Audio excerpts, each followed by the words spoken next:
On Tuesday evening, at the start of his faux news show, Fucker Carlson shared the results of an investigation that he and his staff had conducted into a well-known agent of American disinformation. Basically, we spent all day trying to locate the famous QAnon, Carlson said, which Fucker said, which in the end we learned was not even a website because it's not a website, you fucking moron. It's out there, but we cannot find it because you're a fucking idiot.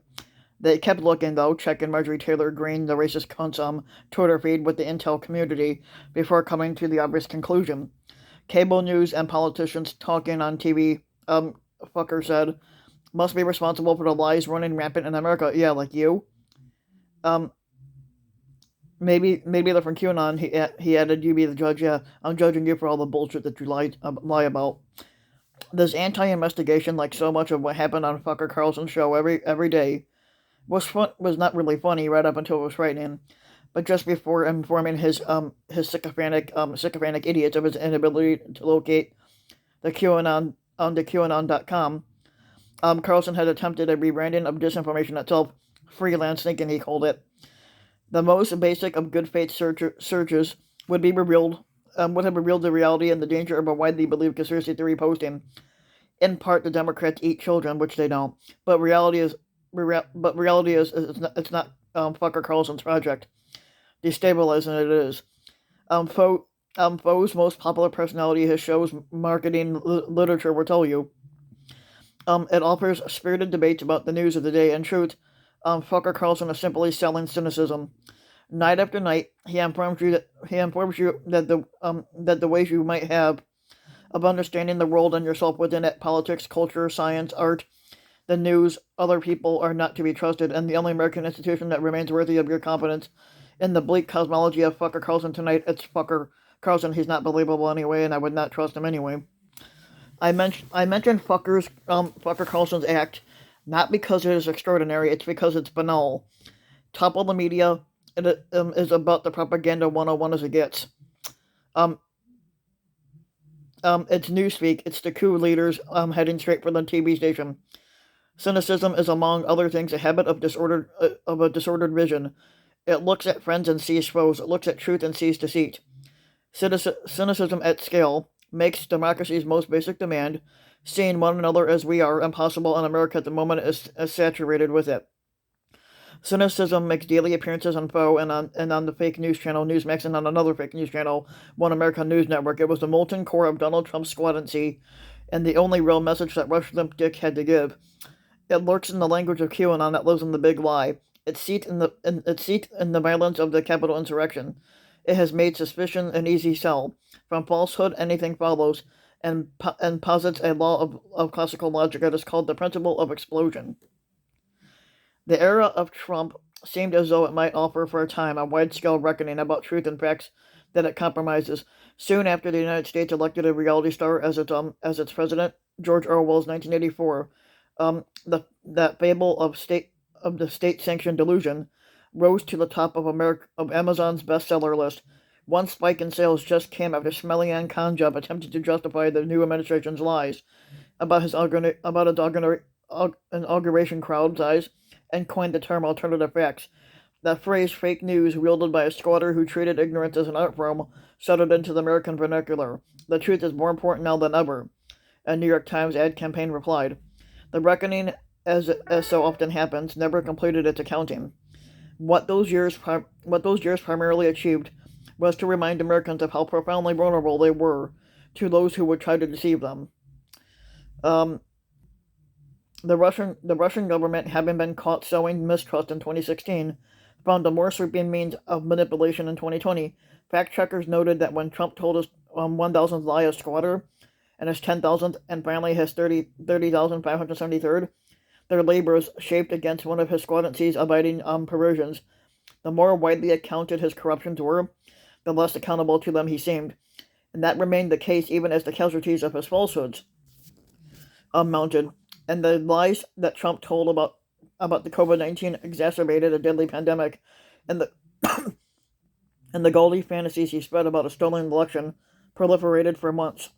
The result was unthinkable and almost inevitable. A mob believing the stories that had been sold attacked the government, and lies are not semantic. Lies can lead to violence. In some senses, they are violent. They are as destabilizing to the social environment as guns can be to the physical. When someone is armed with their willingness to deceive, nobody else has a chance really. And cynicism, that alleged defense against duplicity, can have the upside down effect of making the cynic particularly vulnerable to manipulation. One of the insights of Merchants of Doubt, Eric Conway and Naomi Oreskes' scathing investigation into the American tobacco industry's lies about its products, is that the deceptions were successful in part because they turned cynicism into a strategy.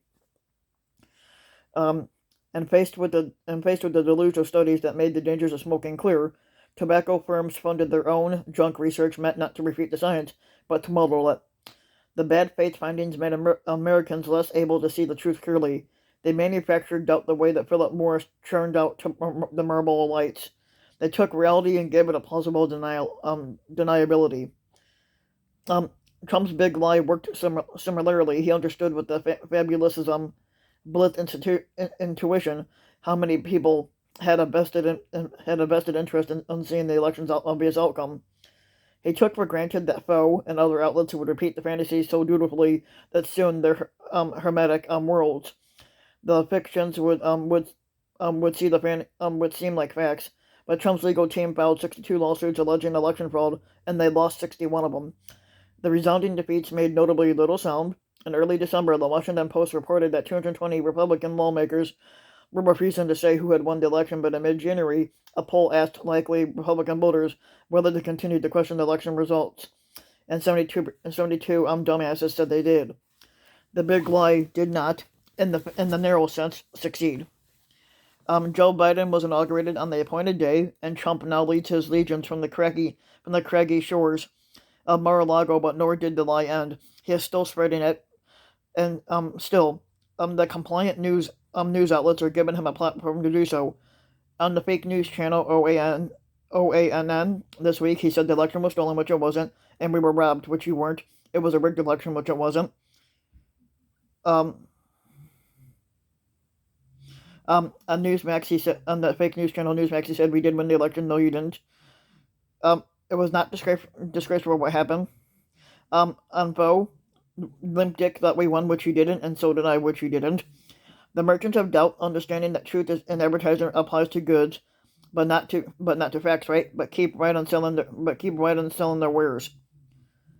Trump's second impeachment dwelled with the cynicism too. Democratic prosecutors presented raw footage of the mob's violence and Trump's incitement of it, video evidence in a typical trial being considered a compelling way to prove that the alleged events actually happened. Trump's lawyer dismissed the video as the slick work of a movie company, and here again was doubt offered up by a reason to unseat the obvious. The jurors in this particular trial had lived its events themselves, and the facts were plain. That didn't matter, and presented with all the evidence, 43-year senators chose to ignore it and look away. But partisanship, you might say, and I know you're I know you're right, of course, but partisanship can be a strain of cynicism too.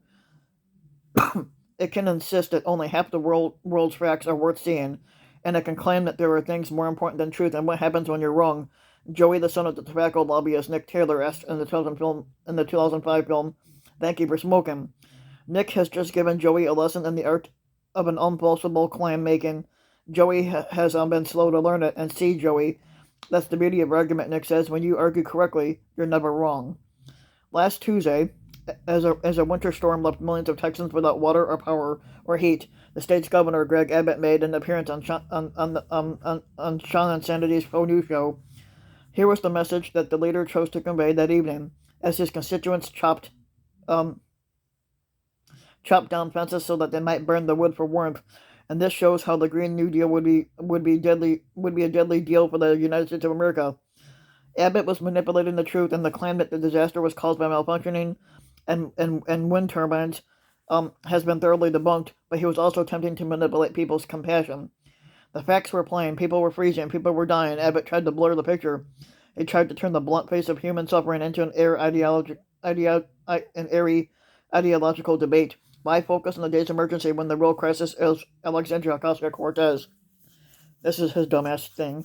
The historian Daniel Boorstin, in his 1962 book, The Image, A Guide to Pseudo-Events in America, described the pseudo-event as a manufactured product. an event that is created only to be covered by the media and the noun equivalent of the adjectival famous for being famous. Abbott's appearance was an inversion of that idea, and here was the actual event, real and hard and happening. There was the leader, someone with direct authority over the course of that event, attempting to defunction it, to demanufacture it, basically. Sorry. Abbott, who's unable to deny the facts of the crisis, instead sought refuge in cynicism, and he stood off athwart history by yelling and stop looking. The image is often cited correctly as an early entry into the literature of post-truth America, but its insights today are as relevant to the nation's heart as they are to the national mind. Misdirection was at play when children were torn from their parents and held in cages at the U.S. border, and when a slew of Defoe personalities insisted that the real story was not their suffering, but rather their mendacity. These child actors were weeping and crying on all the other networks 24/7 right now, and Ann Coulter said, she's a dumb bitch anyway, and do not fall for it, Mr. Squatter. Misdirection was at play when Marjorie Taylor Greene, the racist cunt, now a member of Congress, reportedly claimed that the shootings of children in Newton and Parkland had been staged, which they weren't.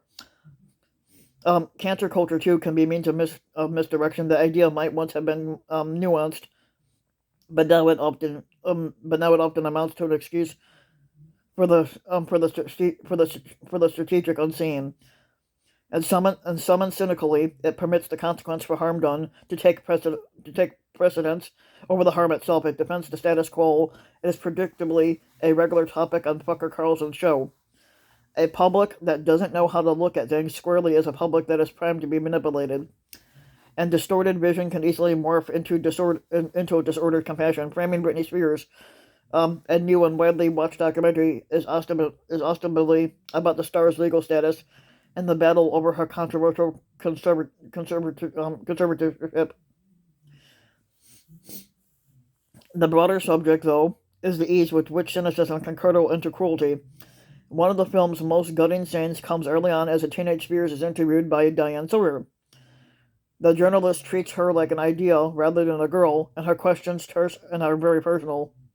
At one point, Sawyer asks Spears to comment on the opinion expressed by a politician's wife that Spears should be a shot for being a bad role model.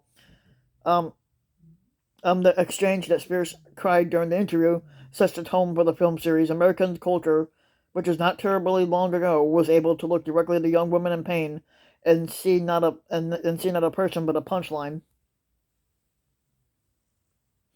We are the unreliable narrators of each other's stories. The conceptual magician Derek Delgado remarks in and of itself.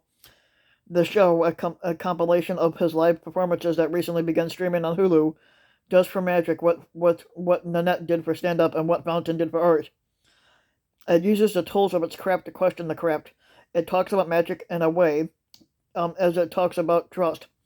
Delgado, over the course of the show, as does card tricks. One of them turns the audience themselves effectively into playing cards and tells deeply personal stories. He offers meditations on what it feels like to be seen and to be overlooked. He cries, he makes his audience cry too. In and of itself, which premiered off Broadway in 2016 and ran through 2018, had coincided with the time when America was re-examining the interplay between illusion and reality. Now, as Americans reckon with mistrust, the show provides some clarity about the mechanics of manipulation, and the magician understands roughly the same principles that the propagandist does. P.T. Barnum argued that what he was selling as he changed people for the thrill of being tricked wasn't really the trick itself, it was the opportunity for them to investigate the terms of the fakery. Audiences didn't want to see the Fiji mermaid, the creature he built as a mythical wonder, so much as they wanted to see how Barnum had constructed the lie, and later, Hannah Arendt would find similar insights in her assessments of propaganda and politics. Instead of deserting the leaders who had lied to them, she wrote, people would protest that they had been that they had known all along that the statement was a lie, and would admire the leaders for their superior tactical cleverness.